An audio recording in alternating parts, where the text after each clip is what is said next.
Welcome to my YouTube channel എൻ്റെ വഴികൾ. ഏവർക്കും എൻ്റെ വഴികളിലേക്ക് സ്വാഗതം. ഇനിയും എൻ്റെ ചാനൽ സബ്സ്ക്രൈബ് ചെയ്യാത്തവർ സബ്സ്ക്രൈബ് ചെയ്യുക.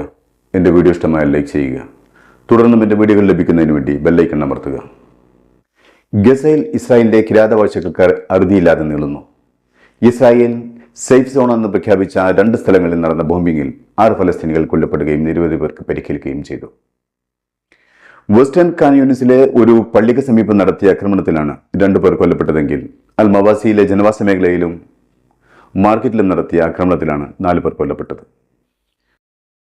ഐക്യരാഷ്ട്രസഭ പറയുന്നത് ഗസയിലെ 86% ഭാഗവും ഇപ്പോൾ ഇവക്കേഷൻ ഓർഡറിന് വിധേയമായ സ്ഥലങ്ങളാണ്. ഈ ഭാഗങ്ങളൊക്കെയാണ് സേഫ് സോണായി പ്രഖ്യാപിച്ചിട്ടുള്ളതെങ്കിലും അവിടെയെല്ലാം ഇടതടവില്ലാതെ ബോംബിങ്ങും നടന്നുകൊണ്ടിരിക്കുന്നു. കിഴക്കൻ ഖാൻ യൂണിസിലെ ബനി സുഹൈൽ ഭാഗത്ത് ഒരു ടെന്റിൽ കഴിഞ്ഞിരുന്ന 3 പേരും മറ്റൊരു ടെന്റിൽ 8 പേരും ഇസ്രായേലിന്റെ ക്രൂരതയിൽ പൊലിഞ്ഞുപോയി. സത്യത്തിൽ പുറം ലോകത്തിന് ഗസയിലെ മരണം കണ്ട് കണ്ണിന്റെ പുളിപ്പ് മാറിയിരിക്കുന്നു. അത്രമാത്രം കൊലയാണ് ഗസയിൽ ഒരു ദിവസം നടക്കുന്നത്. അതും വെറും കൊലയല്ല, അരും കൊല. ഇന്ന് ഗസയിലെ വാർത്ത ആളുകൾക്ക് മടുപ്പുളവാക്കുന്ന കൊലയായിരിക്കുന്നു. മരണമല്ലാത്ത നല്ലതൊന്നും ഗസയിൽ നിന്ന് പുറത്തേക്ക് വരാനില്ല. മരിക്കുന്നവർ തന്നെ വളരെ മൃഗീയമായി, ശരീരം ചിന്നിച്ചിതറിയും കത്തിക്കരിഞ്ഞും, നെഞ്ചിനകത്ത് ഹൃദയമില്ലാത്തവർക്ക് മാത്രം ചെയ്യാവുന്ന പ്രവൃത്തി. പട്ടിണി കിടന്ന് മരിക്കാൻ പോകുന്നവരെയാണ് ബോംബും മിസൈലുകളും ഉപയോഗിച്ച് വീണ്ടും വീണ്ടും കൊല്ലുന്നത്. രോഗം കൊണ്ട് വലയുന്ന പ്രായം ചെന്നവരും കുട്ടികളും സ്ത്രീകളുമാണ് ഗസയിലെ അഭയാർത്ഥി ക്യാമ്പുകളിൽ കൂടുതലായി കഴിയുന്നത്. അവർക്ക് ബോംബോ മിസൈലോ വരുന്നതിൻ്റെ ഏതെങ്കിലും തരത്തിലുള്ള സിഗ്നൽ ലഭിച്ചാൽ പോലും ഓടി ഒളിക്കാൻ കഴിയില്ല. ആ മൃതപ്രായരായ മനുഷ്യജീവികളെയാണ് ഇസ്രായേൽ കൊന്നൊടുക്കുന്നത്. ഒരു ഭാഗത്ത് അമേരിക്ക എന്ന വൻശക്തി വംശഹത്യ ഭീകരന്മാരായ ഇസ്രായേലിനെ എല്ലാ അർത്ഥത്തിലും സഹായിക്കുമ്പോൾ, മറുവശത്ത് അമേരിക്കയോട് തുല്യം ചാർത്താൻ കഴിയുന്ന 2 രാജ്യങ്ങളുണ്ട്. അവരും ഒരു കണക്കിന് വംശഹത്യക്ക് കൂട്ടുനിൽക്കുന്ന പോലെ മൗനത്തിന്റെ ആവരണം കൊണ്ട് മൂടിപ്പൊതിച്ച് കിടക്കുകയാണ്. ഈ ആക്രമണങ്ങൾക്കും അനീതിക്കും വംശഹത്യക്കുമെതിരെ ഒരു ചെറുവിരൽ പോലും അനക്കാതെ വൻശക്തികൾ കാഴ്ചക്കാരായി മാറി നിൽക്കുകയാണ്. അതാണ് യുദ്ധവെറിയന്മാർക്കെതിരെ നിൽക്കുന്നവരുടെ മനസ്സ് വേദനിപ്പിക്കുന്നത്. കാണികളായി നോക്കി നിൽക്കുന്ന ലോക ജനതയ്ക്ക് പ്രതീക്ഷിക്കാനും പ്രതിഷേധിക്കാനും മാത്രമേയാവൂ. യുദ്ധത്തെ പിടിച്ചു നിർത്താൻ കഴിയുന്നവർ അതിന് രംഗത്ത് വരുന്നില്ലെങ്കിൽ അരുങ്കൊല തുറന്നുകൊണ്ടേയിരിക്കും. ഫലസ്തീൻ മനുഷ്യരില്ലാത്ത ഒരു മരുപ്രദേശമായി അവശേഷിക്കുകയും ചെയ്യും. ഗസയിലെ ജനങ്ങൾ അക്ഷരാർത്ഥത്തിൽ നിരാശ്രയരാണ് ഇപ്പോൾ.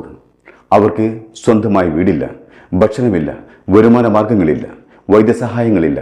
തകർന്നടിഞ്ഞ കെട്ടിടങ്ങൾക്കിടയിലും കെട്ടിക്കിടക്കുന്ന മലിനജലത്തിനരികിലും ഓടകൾക്ക് മുകളിലും പുഴുക്കളെ പോലെ ജീവിക്കാൻ നിർബന്ധിതരായവർ, ചുരുക്കത്തിൽ ജീവൻ മരണ പോരാട്ടം നടത്തുന്നവർ. ഒരു ഹമാസിന്റെ പേര് പറഞ്ഞ് ഗസയിലെ അപാലവൃതം ജനതയെ പച്ചയ്ക്ക് ചുട്ടുകൊല്ലുന്ന വംശവെറിയുള്ള രാക്ഷസക്കൂട്ടങ്ങൾ, പട്ടിണിയും രോഗവും കൊണ്ട് മരിക്കാരായ ജനതയെ വീണ്ടും വീണ്ടും ബോംബും മിസൈലും ഉപയോഗിച്ച് പച്ചക്ക് കത്തിച്ചു കളയുന്ന നരഭോജികളുടെ നാടായി മാറി നെതന്യാഹുവിന്റെ ഇസ്രായേൽ. ചരിത്രത്തിൽ ഇസ്രായേലിനെ അങ്ങനെയേ അറിയപ്പെടൂ. ഇസ്രായേലി സൈന്യത്തിന്റെ ശക്തമായ മിസൈൽ ആക്രമണത്തിൽ ദർ അൽ ബലയിൽ 3 ഫലസ്തീനികൾ കൊല്ലപ്പെടുകയും നിരവധി പേർക്ക് പരിക്കേൽക്കുകയും ചെയ്തു. ഇസ്രായേൽ സേന മധ്യ ഗസയിലെ 4 ഇടങ്ങളിലായി നിരവധി ആക്രമണങ്ങളാണ് നടത്തിയത്. ഈ കാണുന്ന രംഗം ഇസ്രായേലിന്റെ അതിശക്തമായ ബോംബ് വർഷിച്ചതിന്റെ അനന്തരഫലമാണ്.